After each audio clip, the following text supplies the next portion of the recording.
Transporter भाई पीछे मिले थे, हमारे लघु भारती के लोग हमसे आके मिले,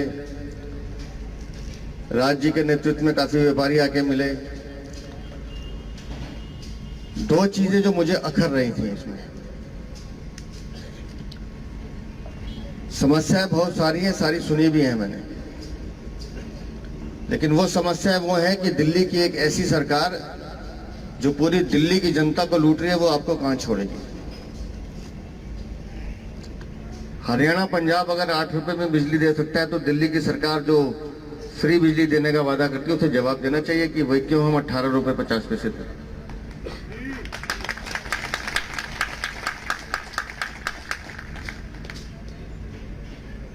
DSIDC सिविक बॉडी नहीं है, चंदोलिया जी ने बताया, हम सब जानते हैं।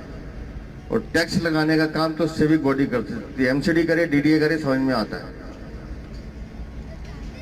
और मुझे जो बात अखरती है, मदन लाल खुराना, साहिब सिंह वर्मा ने जब बवाना इंडस्ट्री एरिया काटा था, व्यापारियों की मदद के लिए, व्यापारियों की सहूलियत के लिए काटा था, तो क्यों कांग्रेस की सरकार ने डिडोम्स एक्ट लगाकर ये सफेद हाथी DSIDC के हाथ में ये पकड़ा दिया। आज जब मैं आपके पास यहाँ आ रहा था, पिछले 2 दिन में बताया मैंने राज को, मैं यहां तक ना पहुंचूं ऐसी कई कोशिश की गई।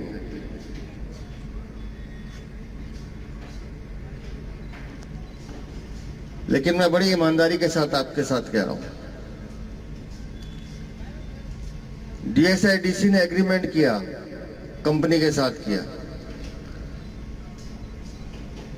जिस कंपनी ने एग्रीमेंट किया या DSIDC ने किया, उन दोनों की शर्तें ये व्यापारी क्यों भुगते, मैं ये पूछने आया।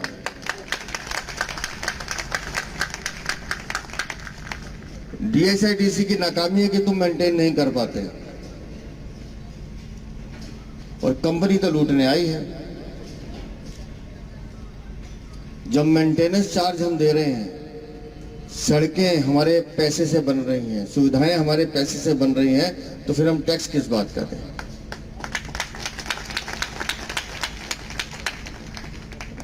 अभी हमारे जिलाध्यक्ष जी ने बताया कि एक दौर की बात हम अपना विषय माननीय उपराज्यपाल के सामने रख चुके हैं।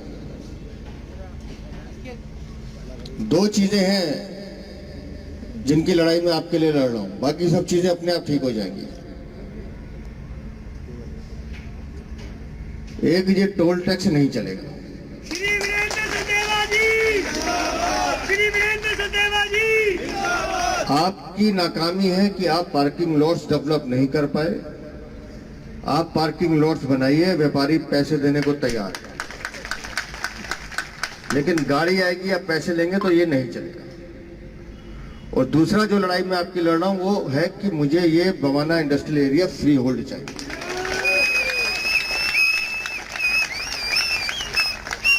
जिस दिन Bawana industrial area free hold हो जाएगा, बाकी समस्याओं से हम अपने आप निपट लेंगे। जिंदाबाद जिंदाबाद जिंदाबाद जिंदाबाद। फायर वाले NOC नहीं देते ना, क्योंकि आप मालिक नहीं हैं। प्रधानमंत्री की स्कीम का फायदा आप नहीं उठा सकते, क्योंकि आप मालिक नहीं हैं। तो आज राज जैन ने जितनी विस्तार से सारी बातें बताई हैं, मेरे पास हैं, वो कागज भी मेरे पास है। और मैंने कहा कि एक दौर की बात हो गई है, बड़ी अच्छी बातचीत हुई है। आप अपनी पार्टी पर भरोसा रखिए, आपकी नाक में नीची नहीं होने। Bharatiya Janata party, Bharatiya Janata party. ये जितने ट्रांसपोर्टर्स भाई आए थे मेरे पास, अभी बात करते करते मैंने उनके कंधे पे हाथ रखा। मैं उनका दर्द समझता हूं। 16-16, 18-18 घंटे की ड्यूटी करने के बाद अगर मुट्ठी बंद करके पैसे देने पड़ते हैं तो तकलीफ होती है।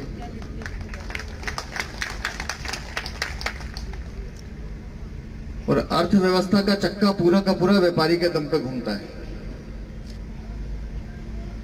पर दिल्ली सरकार इस कदर भ्रष्टाचार में लिप्त है कि उसको ये दिखाई नहीं देता कि जिनकी तुम जेब काट रहे हो, उन्हीं के पैसों से तुम फल फूल रहे हो।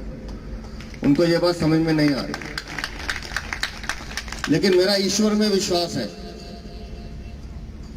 मैं भगवान से डरने वाला आदमी हूं। मैं बहुत ज्यादा लाग लपेट नहीं करता, बहुत लंबीदार लच्छेदार बातें भी नहीं करता।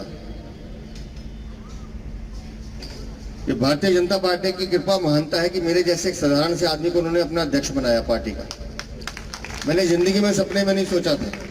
इस बवाना में मेरी भी फैक्ट्री है, नहीं पता होगा लोगों को। और इसलिए नहीं कि मेरी फैक्ट्री है इसलिए मुझे डर है। हमारा प्रिंटिंग का काम है, मैं एक व्यापारी हूं, अच्छे से जानता हूं कि एक एक रुपया कैसे कमाया जाता है, दो दो रुपए कैसे जोड़े जाते हैं। मैं भी 3-4 दिन पहले कैट इंडस्ट्रीज की मीटिंग में गया था। मैंने उन्हें बताया था कि जब स्कूलिंग करते थे हम, जब कॉलेज में मैं नया नया आया था तो हमारे पास कुछ चेंडर मशीन होती थी, अब तो ऑफसेट मशीनें आ गई।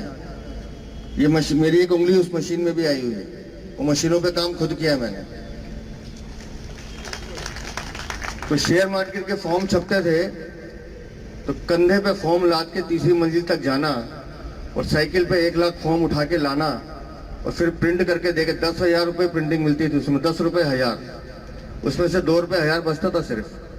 उस 2 रुपए के लिए पूरे दिन मेहनत करते थे हम।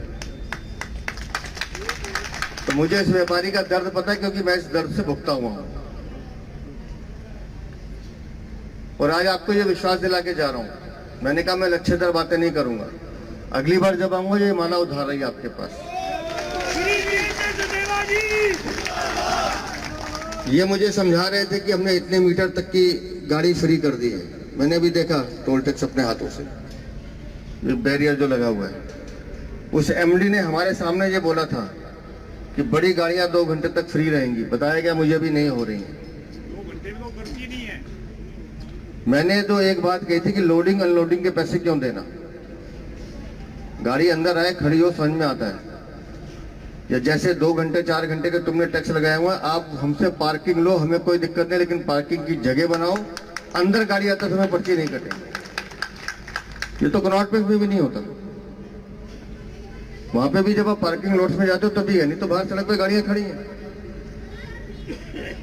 लेकिन व्यापारी को उन्होंने कुछ कह रहे,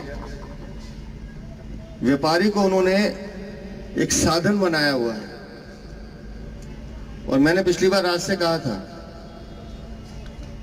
कि बहुत हद तक कोशिश करेंगे विनम्रता से काम हो जाए, नहीं तो फिर आंदोलन के लिए आप भी तैयार है ना। 2-4 दिन बंद करनी पड़ेगी, करेंगे।